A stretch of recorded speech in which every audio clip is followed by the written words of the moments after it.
Be ready, 10 seconds to go.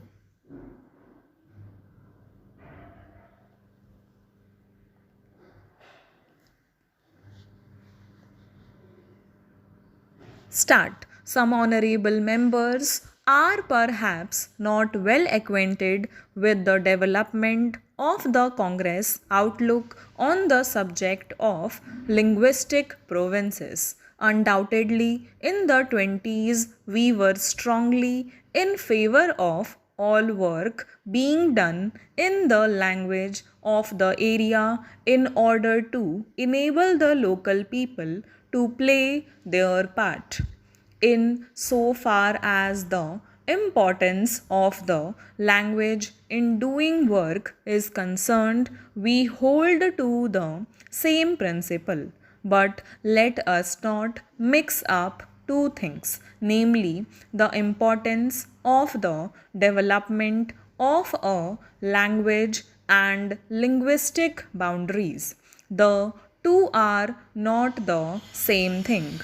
If you see the Congress resolutions of the last 3 or 4 years, you will find that all of them have stated quite clearly that language is an important factor, but that there are other economic, geographical, and developmental factors which are equally important. Finally, the most important factor, the overriding factor, is the unity of India.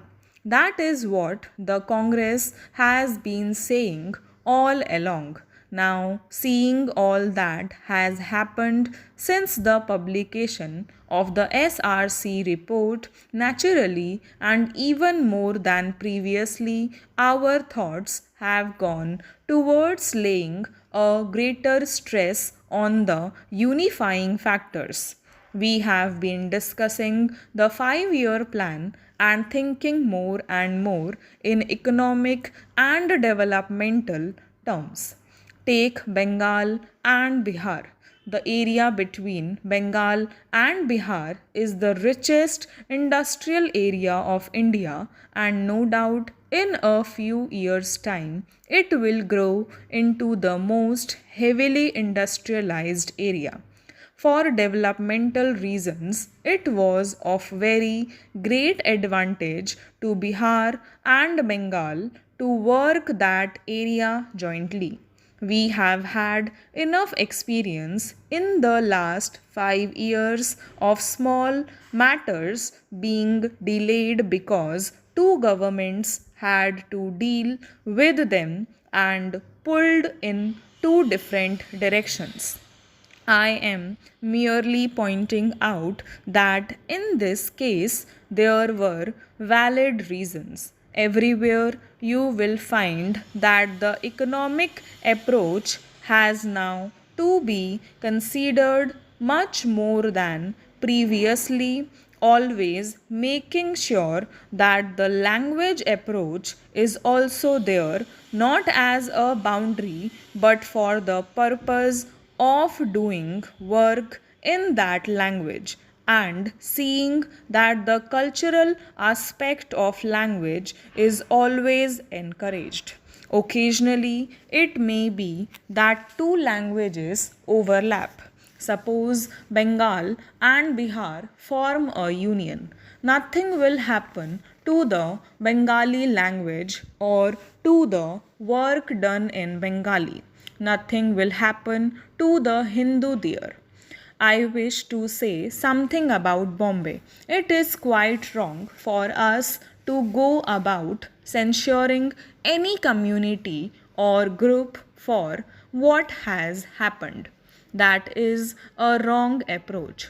There is no doubt what has happened in Bombay is disgraceful. In a similar situation in any other country, the army and tanks would have come in, but in Bombay only police force was used.